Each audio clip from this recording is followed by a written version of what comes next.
Au commencement étaient les LGBT, puis on a rajouté un Q pour queer, et un I pour intersexe, et un plus pour tous les autres. LGBTQI+.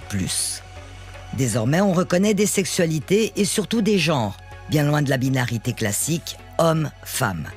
Certaines personnes s'identifient à l'autre sexe, d'autres ne se reconnaissent ni tout à fait homme, ni tout à fait femme. Toutes vivent un décalage entre leur sexe de naissance et leur ressenti que l'on appelle dysphorie. Ces personnes forment la communauté trans, une communauté plutôt très jeune qui ébranle notre société. Le phénomène ne concerne qu'entre 1 et 3% des adolescents, mais les consultations de jeunes en questionnement de genre ont littéralement explosé. Je suis un mec trans et aujourd'hui je vais répondre aux questions. Les trans ont leur site, leurs influenceurs, leurs modes et leurs accessoires, comme ici présenté par Transmissy, magasin en ligne très connu des 14-17 ans. La communauté trans se bat pour obtenir une reconnaissance indispensable et elle a obtenu des droits. Aujourd'hui en Suisse comme ailleurs, un mineur en souffrance peut entamer une transition de genre, qu'elle soit sociale et même médicale. Mais les transitions de genre sont parfois des voyages amers. De plus en plus de jeunes, mais aussi de parents et de scientifiques, dénoncent l'usage précipité de traitements médicaux sur des corps inaboutis et des esprits en construction.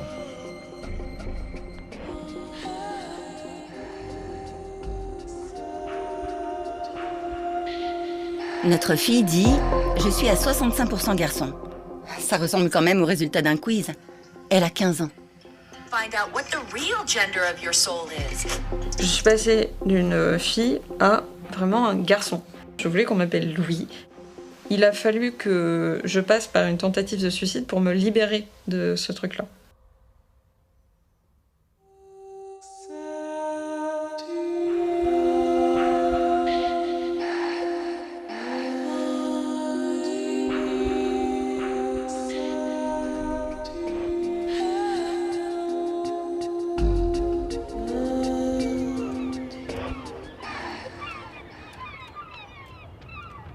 Chloé aime se promener à La Rochelle, ville moyenne de l'ouest de la France. À 22 ans, elle y habite avec sa famille, elle y étudie le droit, elle y est bien. Mais ça n'a pas toujours été le cas. Dès petite, j'étais très garçon manqué. J'aimais pas les jupes, je trouvais ça pas pratique, je trouvais ça complètement débile. J'aimais pas les robes, j'aimais pas le maquillage, j'aimais pas avoir des tresses et tout. Je voulais une queue de cheval et puis c'est terminé. Le reste, ça me saoulait. J'avais vraiment un caractère qui était pas féminin, qui était pas le caractère de la petite fille toute gentille, tout ça. C'était tu m'énervais, tu dégageais en fait. J'ai toujours été seule. Seule et victime de harcèlement. Au collège, j'ai jamais eu réellement de cercle d'amis. J'étais très renfermée, je passais mes journées dans ma chambre et je passais vraiment ma vie sur mon ordinateur. Mais la rencontre avec une bande d'ados va l'éloigner de son écran. Et je me disais, mais enfin j'ai trouvé un groupe. C'est pas trop tôt. Un groupe comme moi, qui mettait pas forcément de maquillage, qui s'habillait avec des pantalons et pas forcément des jupes ou des robes. J'apprends qu'elles sont un peu... Il y en a certaines qui se disent non-binaires, il y en a qui se disent hommes au lieu de femmes, il y en a j'oublie les mots, mais qui sont vraiment... qui refusent de s'identifier en tant que femme ou en tant qu'hétérosexuel. Et vraiment, je commençais à faire comme ce groupe. Elle respirait, elle mangeait, elle vivait transactivisme, LGBT, tout ce milieu-là, wokiste. C'est vraiment, je commençais à être pareil.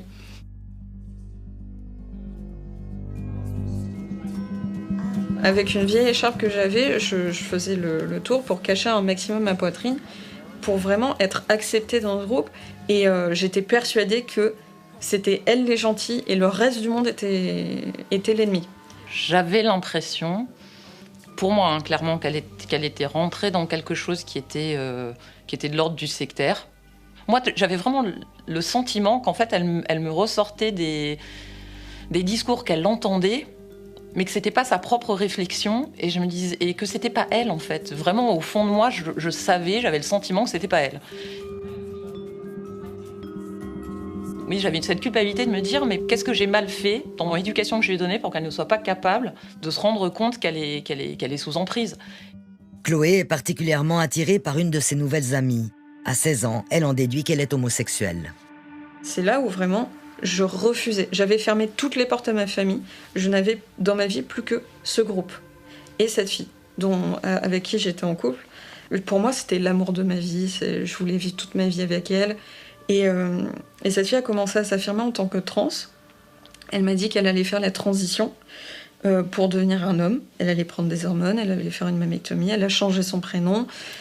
Et pour moi, c'était génial. Je me disais, mais la personne que j'aime va enfin s'affirmer et devenir la personne qu'elle est et qu'elle a toujours été. Et là, je me suis dit, waouh, c'est-à-dire que je voyais bien le truc se faire. C'est la copine dit, je suis lesbienne. Du coup, une semaine après, Chloé dit, je suis lesbienne. La copine a un habillement. Quelques semaines après, Chloé adopte cet habillement. Je me suis dit, là, la copine vient de lui dire, je suis un garçon, je veux transitionner, je vais prendre des hormones, etc. Du coup, je me suis dit, bon, bah voilà, Chloé est là-dedans et ça commence là-dedans.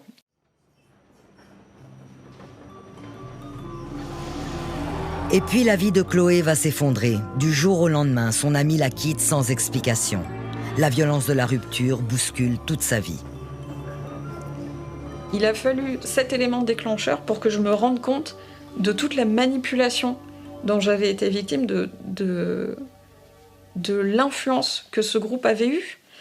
Le fait qu'on bombarde sur les réseaux sociaux, à la télé, dans les cercles sociaux, partout en fait, à l'école, ça commence, qu'on bombarde de cette idéologie transactiviste et wokiste, très, de non-binarité, on veut pas de genre. Non, enfin, pour moi, c'est très mauvais parce que pour des personnes qui sont en train de se découvrir, qui n'ont pas réellement les cartes, qui n'ont pas la connaissance, quand on a 13 ans, 14 ans, je suis désolée, mais c'est impossible de savoir réellement. On connaît à peine la sexualité, on la connaît, mais de loin. Comment on peut savoir et affirmer ? Après 2 ans dans la peau d'un garçon, Chloé se dit réconciliée avec elle-même et les autres. Et l'amour, c'est désormais aux côtés de Sylvain qu'elle le vit. Mais regarde pas comme ça. Si, je regarde comme je veux. J'ai recommencé à me laisser pousser les cheveux, je les ai teints, je les ai reteints à ma couleur naturelle. J'ai recommencé à avoir un style qui me plaisait à moi. J'ai recommencé à m'affirmer en tant que femme et à porter du maquillage parce que j'en avais envie, pas parce que je m'en sentais obligée, mais parce que j'avais envie d'essayer. Chloé est revenue à son sexe biologique. En interrompant sa transition de genre, elle devient une désisteuse ou une détransitionneuse.